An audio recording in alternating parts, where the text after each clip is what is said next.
Gerald R Ford एक अमेरिकी विमान वाहक है जो उसी प्रकार का प्रमुख है जो निमित्ज श्रेणी के विमान वाहक को प्रतिस्थापित करेगा। इसका नाम संयुक्त राज्य अमेरिका के 38वें राष्ट्रपति गेराल्ड फोर्ड के नाम पर रखा गया।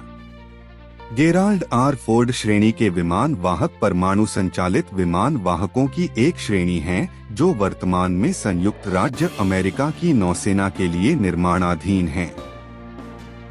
नियोजित 10 जहाज वर्ग नौसेना के वर्तमान विमान वाहकों को एक एक करके प्रतिस्थापित करेगा, जिसकी शुरुआत प्रमुख जहाज गेराल्ड आर फोर्ड से होगी जो एंटरप्राइज की जगह लेगा और फिर अंततः वर्तमान वाहकों की जगह लेगा। क्लास निमित्ज नए जहाजों के पतवार निमित्ज वर्ग के समान हैं, लेकिन इसमें विद्युत चुंबकीय विमान प्रक्षेपण प्रणाली जैसे आधुनिक जहाजों के साथ साथ सुधार के लिए डिजाइन की गई अन्य डिजाइन सुविधाएं भी शामिल हैं। दक्षता और कम परिचालन लागत, जिसमें कम चालक दल की यात्रा भी शामिल है। श्रेणी का पहला जहाज CVN 70-8-208 में न्यूपोर्ट न्यूज वर्जीनिया में न्यूपोर्ट न्यूज शिपबिल्डिंग में रखा गया था और 22 जुलाई 2017 को चालू किया गया था। इस श्रेणी का दूसरा जहाज जॉन F कैनेडी 2024 में चालू होने की उम्मीद है। 2008 में निर्माण की लागत $1 अरब का 5वां-10वां हिस्सा थी। शिलान्यास 13 नवंबर 2009 को हुआ। जहाज को लॉन्च करने का गंभीर समारोह 9 नवंबर 2013 को हुआ। अमेरिका के 38वें राष्ट्रपति गेराल्ड फोर्ड की बेटी सुसान फोर्ड बेल्स, जिनके नाम पर विमानवाहक पोत का नाम रखा गया है, को जहाज के किनारे से शैंपेन की एक बोतल तोड़ने का काम सौंपा गया था। लॉन्चिंग के समय विमानवाहक पोत जेराल्ड आर फोर्ड का निर्माण कार्य 70% पूरा हो चुका था। जहाज को 2015 तक पूरी तरह से पूरा करने की योजना बनाई गई थी, जिसके बाद विमान वाहक को समुद्री परीक्षणों की एक श्रृंखला से गुजरना पड़ा, लेकिन यह उम्मीद के मुताबिक नहीं निकला। निर्माण में देरी हुई। यह उम्मीद की गई थी कि जेराल्ड आर फोर्ड वर्ष 2016 में संयुक्त राज्य अमेरिका की नौसेना में प्रवेश करेगा। हालांकि जहाज का समुद्री परीक्षण केवल 4 अप्रैल 2017 को शुरू हुआ। इसे 22 जुलाई 2017 को सेवा में डाला गया था। विमानवाहक पोत गेराल्ड आर फोर्ड की विशेषताएं। भंडारण और संयोजन से लेकर विमान तक हथियारों की आवाजाही को अनुकूलित और त्वरित किया गया है। रैखिक मोटरों का उपयोग करने वाले बड़ी क्षमता वाले लिफ्टों द्वारा गोला बारूद को एक केंद्रीकृत रियरिंग स्थान पर ले जाया जाता है। ये लिफ्ट स्थित हैं ताकि युद्ध सामग्री को विमान की आवाजाही के किसी भी क्षेत्र को पार न करना पड़े, जिससे हैंगर और चालक दल की आवाजाही की समस्याएं कम हो जाएं। 2008 में rear admiral Dennis M Dwyer ने कहा कि ये परिवर्तन काल्पनिक रूप से विमान को घंटों के बजाय मिनटों में फिर से तैयार करने की अनुमति देंगे। विमान वाहक बिजली आपूर्ति और बिजली संयंत्र। विमान वाहक पोत पर जेराल्ड आर फोर्ड वर्ग के लिए 2 बेचटेल A1B रिएक्टर स्थापित किए गए हैं। यह छोटा और सरल है, इसके लिए कम चालक दल की आवश्यकता होती है, लेकिन यह निमित्ज वर्ग के A4W रिएक्टर से कहीं अधिक शक्तिशाली है। प्रत्येक गेराल्ड आर फोर्ड श्रेणी वाहक पर 2 रिएक्टर स्थापित किए जाएंगे, जो निमित्ज श्रेणी वाहक पर 2 A4W रिएक्टरों की 550 मेगावाट गर्मी की तुलना में कम से कम 25% अधिक बिजली उत्पादन क्षमता प्रदान करेगा। बिजली उत्पादन के लिए आवंटित तापीय ऊर्जा का हिस्सा 3 गुना किया जाएगा। निमित्ज प्रकार के वाहकों के प्रणोदन और बिजली संयंत्र को पिछली सदी के 60 के दशक में विकसित किया गया था, जब जहाज पर प्रौद्योगिकियों के लिए कम बिजली की आवश्यकता होती थी। निमित्ज श्रेणी के जहाजों में जोड़ी गई नई तकनीकों के कारण बिजली की आवश्यकता में वृद्धि हुई। मौजूदा बेस लोड बढ़ती बिजली की जरूरतों को पूरा करने के लिए बहुत कम रिजर्व छोड़ता है। जेराल्ड आर फोर्ड श्रेणी के जहाज भाप को ऊर्जा में परिवर्तित करते हैं। इसे जहाज के मुख्य सिस्टम और नए विद्युत चुंबकीय कैटापोल्ट के लिए बिजली उत्पन्न करने के लिए 4 मुख्य टरबाइन जनरेटर में भेजते हैं। जेराल्ड आर फोर्ड प्रकार के जहाज प्रणोदन के लिए भाप टरबाइन का उपयोग करते हैं। बेहतर बिजली उत्पादन एक एकीकृत युद्ध प्रणाली का एक प्रमुख घटक है। इंजीनियरों ने यह सुनिश्चित करने के लिए अतिरिक्त कदम उठाए कि अप्रत्याशित तकनीकी प्रगति को जेराल्ड आर फोर्ड श्रेणी के विमान वाहक पोत में एकीकृत किया जा सके।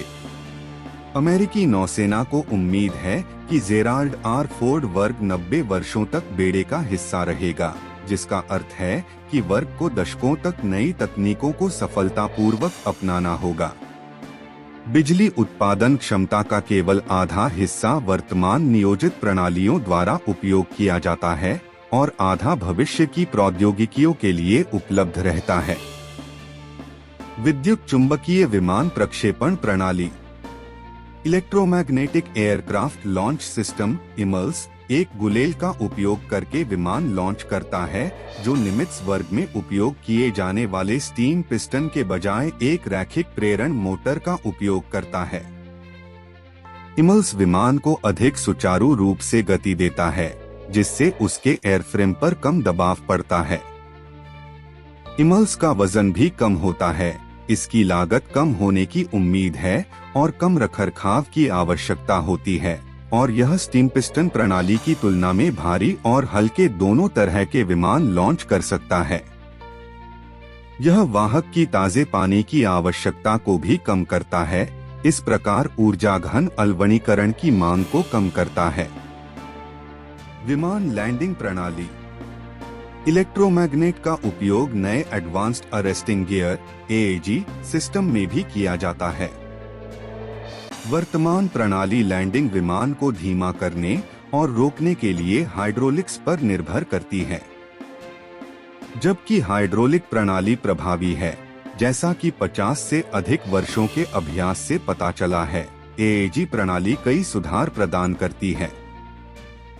मौजूदा प्रणाली एयरफ्रेम पर अत्यधिक भार के कारण मानव रहित हवाई वाहनों को नुकसान पहुंचाए बिना उन्हें पकड़ने में असमर्थ है। UAV में भारी मानवयुक्त विमानों को पकड़ने के लिए उपयोग किए जाने वाले बड़े हाइड्रोलिक पिस्टन को चलाने के लिए आवश्यक द्रव्यमान नहीं होता है। विद्युत चुंबकीय तत्वों की सहायता से ऊर्जा अवशोषण को टर्बोइलेक्ट्रिक इंजन द्वारा नियंत्रित किया जाता है। इससे जाल चिकना हो जाता है और ग्लाइडर पर प्रभाव कम हो जाता है। यद्यपि सिस्टम कॉकपिट से अपने पूर्ववर्ती के समान ही दिखेगा, यह अधिक लचीला, सुरक्षित और अधिक विश्वसनीय होगा और इसे कम रखरखाव की आवश्यकता होगी। सेंसर और आत्मरक्षा प्रणालियां जेराल्ड आर फोर्ड वर्ग में एक और अतिरिक्त इलेक्ट्रॉनिक स्कैनिंग के साथ एक एकीकृत सक्रिय रडार खोज और ट्रैक प्रणाली है। रेथियन ने जुम्बार्ट श्रेणी के निर्देशित मिसाइल विध्वंसक और जेराल्ड आर फोर्ड श्रेणी के विमान वाहक दोनों के लिए एक डुअल बैंड रडार (DBR) विकसित किया। 6 से 10 रडार एंटेना को एक हेक्स रडार से बदलकर द्वीप को कम किया जा सकता है। DBR 3 चरणबद्ध सरणियों में फैले S band volume search (VSR) उत्सर्जकों के साथ AN/SPY 3X band multifunction radar को जोड़कर काम करता है। बाद में पैसे बचाने के लिए S बैंड रडार को जुम्बार्ट विध्वंसक से हटा दिया गया। X बैंड रडार को समर्पित 3 चेहरे कम ऊंचाई पर ट्रैकिंग और रडार रोशनी प्रदान करते हैं, जबकि 3 S बैंड चेहरे हर मौसम में लक्ष्य खोज और ट्रैकिंग प्रदान करते हैं। DBR के 2 विद्युत चुंबकीय आवृत्ति बैंड का एक साथ संचालन पहली बार दर्शाता है कि यह फंक्शन एक ही संसाधन प्रबंधक द्वारा समन्वित 2 आवृत्तियों का उपयोग करके हासिल किया गया है। इस नई प्रणाली में कोई गतिशील भाग नहीं है, जो संचालन के लिए रखरखाव और जनशक्ति की आवश्यकता को कम करता है। एनस्पाई 3 में ऊपरी डेक पर 3 सक्रिय एरे और रिसीवर, एक साइटर, रेक्स, कैबिनेट और निचले डेक पर एक सिग्नल और डेटा प्रोसेसर (SDP) सबसिस्टम होता है। VSR में एक समान वास्तुकला है, जिसमें प्रति सरणी 2 अतिरिक्त कैबिनेट में बीम फॉर्मिंग और नैरो बैंड डाउ रूपांतरण होता है। केंद्रीय नियंत्रक, संसाधन प्रबंधक, डेटा प्रोसेसर (DP) में स्थित है। DBR एक केंद्रीय नियंत्रक और विभिन्न आवृत्तियों पर संचालित होने वाले 2 सक्रिय सरणी रडार का उपयोग करने वाली पहली रडार प्रणाली है। DBR एक कॉमन एरे पावर (CAPS) द्वारा संचालित है, जिसमें पावर कन्वर्जन यूनिट्स (PCU) और पावर डिस्ट्रीब्यूशन यूनिट्स (PDU) शामिल हैं। DBR को एक बंद लूप कूलिंग सिस्टम ठंडा किया जाता है, जिसे common array cooling system (cooling) कहा जाता है। Enterprise air surveillance radar (ESR) एक नया निगरानी रडार डिजाइन है, जिसे डुअल बैंड रडार के स्थान पर दूसरे गेराल्ड आर फोर्ड श्रेणी के विमानवाहक पोत जॉन एफ कैनेडी CVN 79 पर स्थापित किया जाएगा। LHA-8 और नियोजित LX-R से शुरू होने वाले अमेरिका श्रेणी के उभयचर आक्रमण जहाजों में भी यह रडार होगा। प्रति यूनिट ESR किट की प्रारंभिक लागत DBR से लगभग $180 मिलियन, जो लगभग अनुमानित है। सुधार संभव है। भविष्य की रक्षा प्रणालियों जैसे कि फ्रीलेक्ट्रॉन लेजर निर्देशित ऊर्जा हथियार, इलेक्ट्रिक कवच और ट्रैकिंग सिस्टम को अधिक शक्ति की आवश्यकता होगी। EMLS सहित नियोजित प्रणालियों को संचालित करने के लिए CVN 78 की केवल आधी बिजली उत्पादन क्षमताओं की आवश्यकता होती है। इस प्रकार CVN 78 में वह शक्ति भंडार होगा जो निमित्ज वर्ग के पास लेजर और इलेक्ट्रिक कवच लॉन्च करने के लिए नहीं है। नई प्रौद्योगिकियों, बिजली प्रणालियों, डिजाइन लेआउट और बेहतर नियंत्रण प्रणालियों के जुड़ने से निमित्ज वर्ग की तुलना में सॉर्टी गति में 25% की वृद्धि होती है और संचालन के लिए आवश्यक जनशक्ति में 25% की कमी आती है। गेराल्ड आर फोर्ड पर अपशिष्ट प्रबंधन तकनीक तैनात की जाएगी। 2088 में पायरोजेनेसिस कनाडा इंक, जिसे नेवल सरफेस फोर्सेज सेंटर के कार्डरॉक डिवीजन के साथ मिलकर विकसित किया गया था, वो जहाज को plasma arc waste destruction system (PODS) से लैस करने के लिए एक अनुबंध से सम्मानित किया गया था। यह कॉम्पैक्ट सिस्टम जहाज पर उत्पन्न होने वाले सभी ठोस दहनशील कचरे का उपचार करेगा।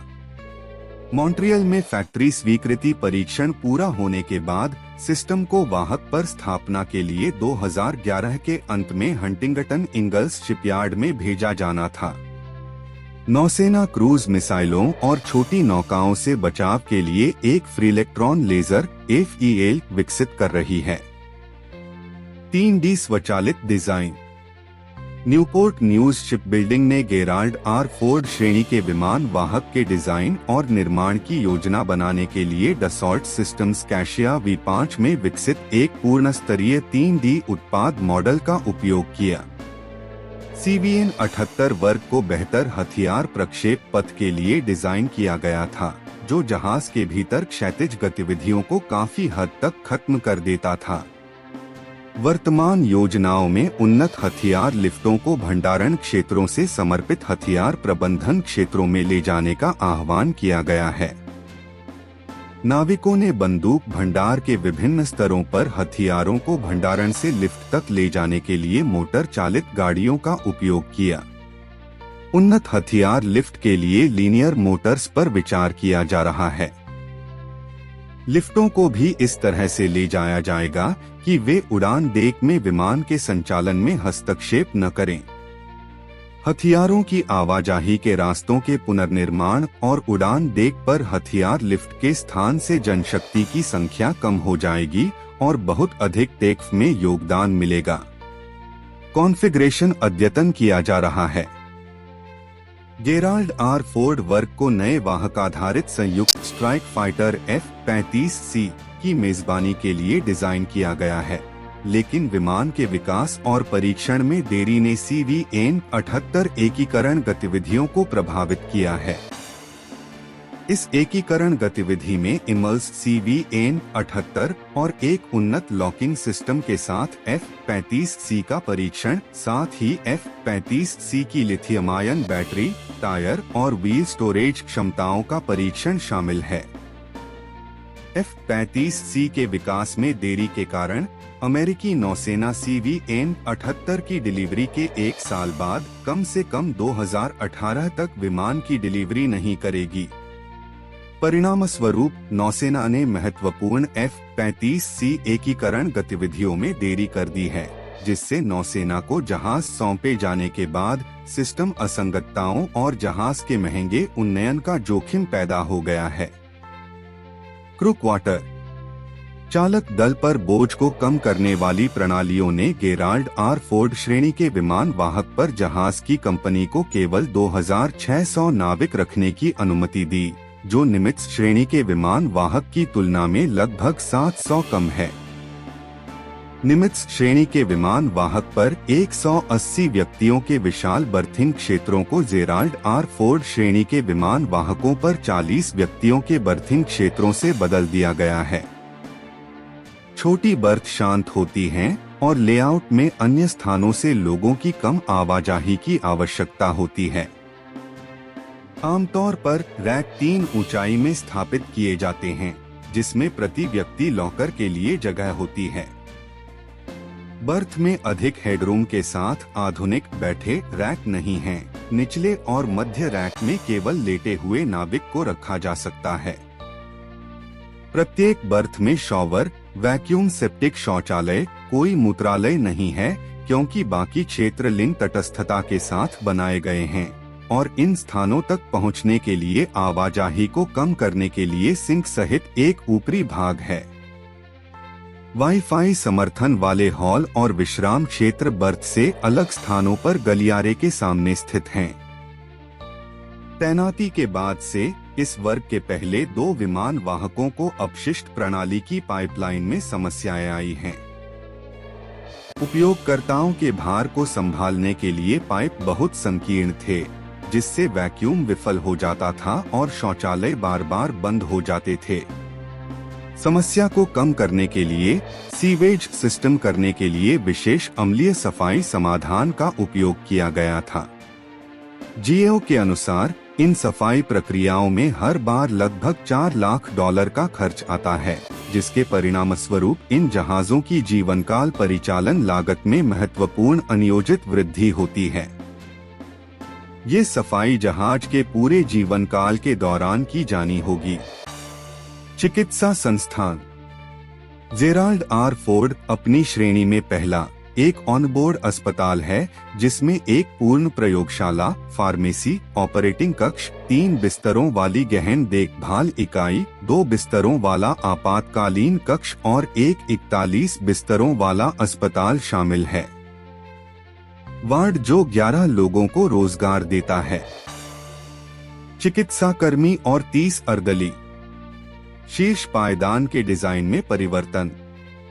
CVN-78 के निर्माण के दौरान जहाज निर्माता ने प्रकार में प्रथम श्रेणी के डिजाइन परिवर्तनों की खोज की, जिसका उपयोग वह अपनी कक्षा में अन्य जहाजों के निर्माण से पहले मॉडल को अद्यतन करने के लिए करेगा। इनमें से कुछ डिजाइन परिवर्तनों में EMLS के कॉन्फ़िगरेशन में परिवर्तन शामिल थे, जिसके लिए जहाज में विद्युत, वायरिंग और अन्य परिवर्तनों की आवश्यकता थी। नौसेना उन्नत सुरक्षात्मक उपकरणों के विकास और परीक्षण के परिणामस्वरूप अतिरिक्त डिजाइन परिवर्तनों की आशा करती है। नौसेना के अनुसार उन 19,000 परिवर्तनों में से कई को निर्माण कार्यक्रम में जल्दी ही प्रोग्राम किया गया था। निर्माण के दौरान जहाज की लड़ाकू प्रणालियों में सुधार लाने के अनुबंध के समय सरकार के निर्णय के परिणामस्वरूप, जो काफी हद तक वाणिज्यिक पर निर्भर हैं, प्रौद्योगिकी प्रगति